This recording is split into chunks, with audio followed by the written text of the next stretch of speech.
Hi guys, follow me on Instagram to never ever miss any of my crazy updates.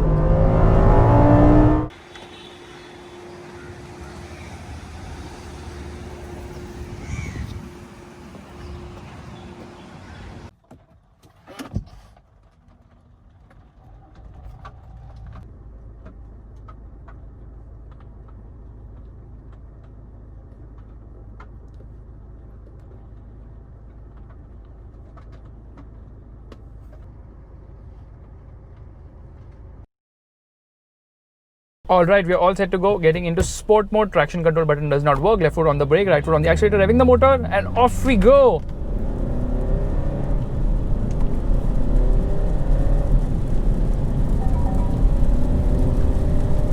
Performance is actually quite brisk. It takes 10 seconds to go from 0 to 100 km per hour, and this Discovery Sport is powered by a 2-liter diesel engine which produces 180 horsepower because the car's name is D180. So 180 horsepower and 430 Newton meters of torque. That 180 horsepower actually comes at 4000 RPM, and the 430 Newton meters of torque comes in at 1750 RPM and stays there to peak at 2500 RPM. So you see, the torque band is not really wide, but is wide enough for a car of this size which weighs 2 freaking tons. Performance is slick, I would say. I mean, you would never feel the lack of performance in this car, but I'm a little disappointed because globally Land Rover offers a more powerful engine. In fact, this car only gets 4-cylinder engines, and I think 3-cylinder engines will also be offered with hybrid tech. So yes, that's a fact. Globally, it gets a more powerful 240 horsepower and 500 Newton meters of torque engine, which is the same 2-liter diesel engine at a high state of tune, which is faster by 1.5 seconds in terms of 0 to 100 km per hour acceleration, and top speed is faster by I think 16.5 km per hour. That one going till 216 km per hour. This one tops out at around 200 km per hour.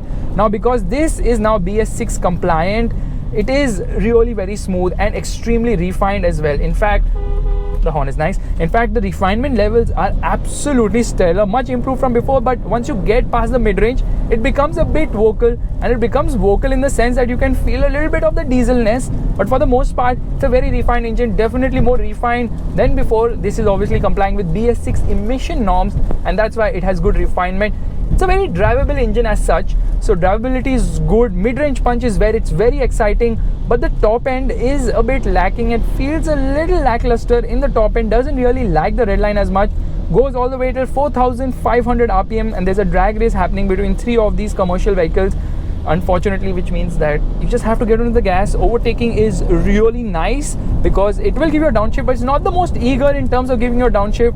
Yeah, kickdown acceleration could have been a little bit on the faster side, and there's no drive mode as such. Right now we are driving in comfort mode. There's eco mode, and of course, because this has terrain response system too, it obviously has a ton of off-road modes as well, which I already explained while doing the walk around. Fuel economy is between 10 to 12 kilometers per liter, which is quite respectable. It's a heavy car, 2 tons, like I already told you the weight.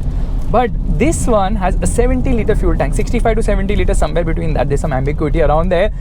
Decent sized tank capacity as well. And if you're driving a Discovery Sport, there is another Discovery Sport which just goes by, and this one is obviously the latest model, which actually looks quite attractive, yet has the Discovery Sport vibes to it as well.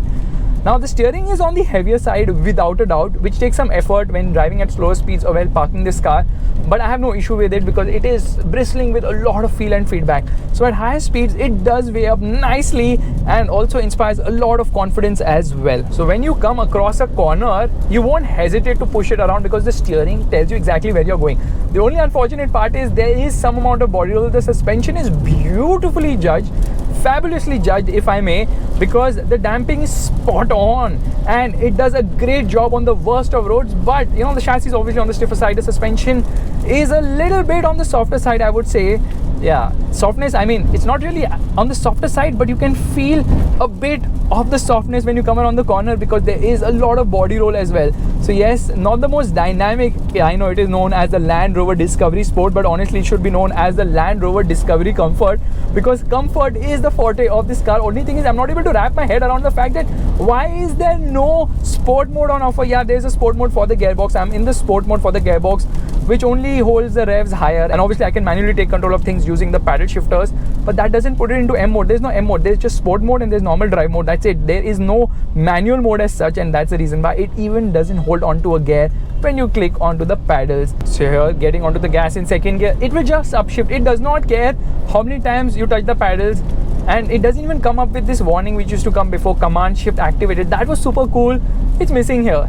See, the tires have ample amount of grip, and obviously it's a very capable car because it is a Land Rover. It gets 4-wheel drive system. It gets a host of technologies like torque vectoring by braking, and which basically applies brakes to the inside wheels while making a corner just to ensure that there's optimum balance.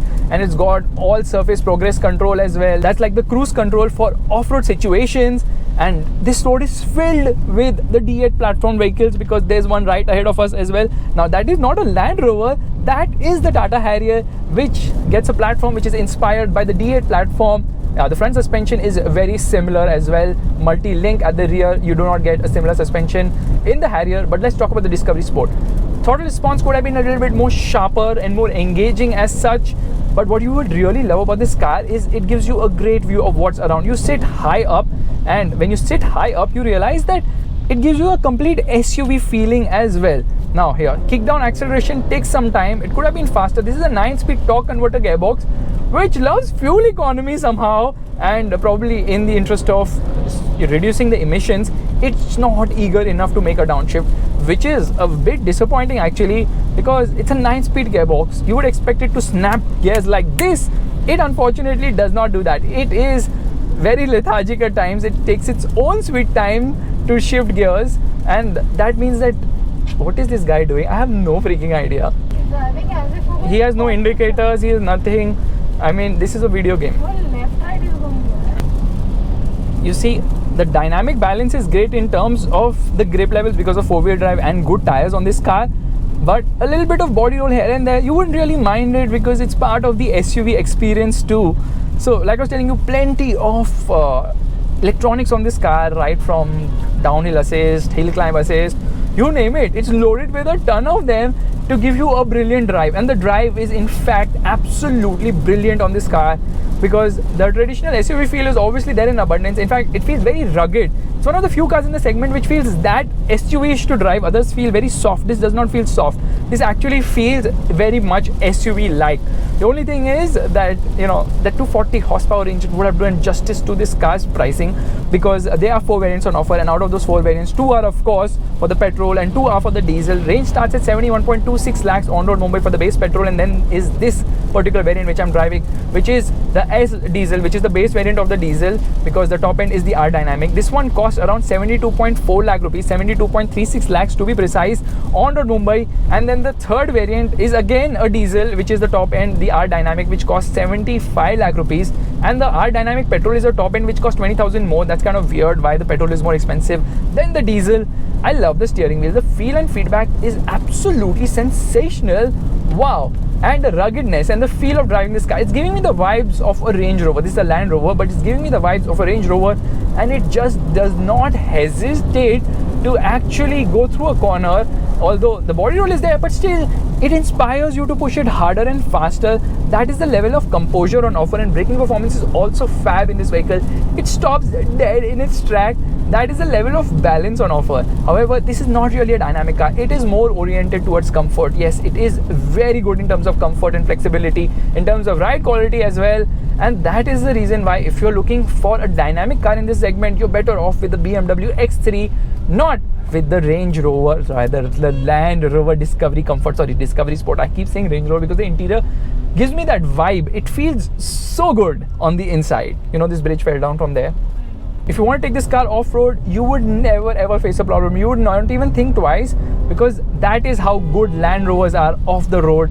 They are just brilliant. They're made for off-road situations, and the Discovery Sport stays true to being a Land Rover in the real sense, because when you take it off-road, there's ample amount of ground clearance on offer. There are a lot of electronic systems helping you at every given moment, and of course the performance is good enough for off-road driving. The motor is really very refined. The engine could have been a lot more exciting. I think the petrol would be more exciting. Actually, like I told you, they have 3 engine options, right?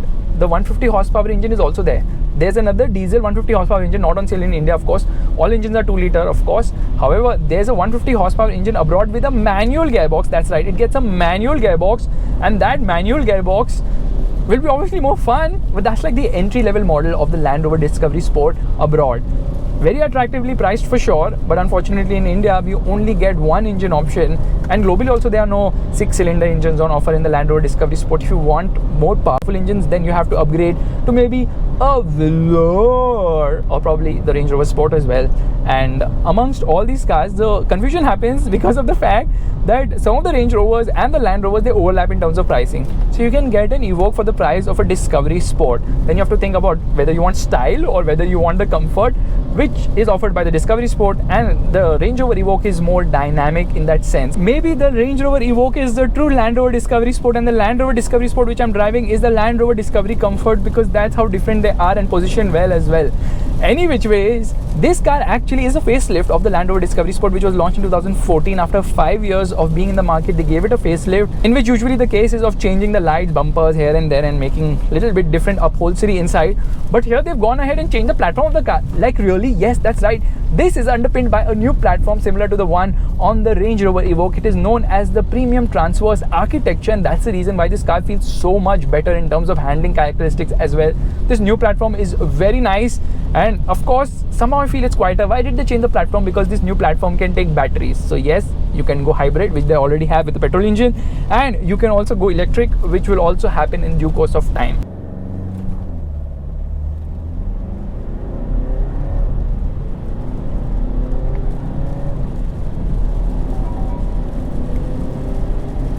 The torque rush in the mid-range is very nice and exciting, so much so that if you launch the car with the traction control on, unfortunately it is not turning off at the moment, but if you launch it with the traction control on in the mid-range, it bogs down immediately because traction control kicks in yo, and then the revs climb, they drop again, and you can obviously manually take control of things using the Triptronic function here as well, because now we have a proper gear lever as well.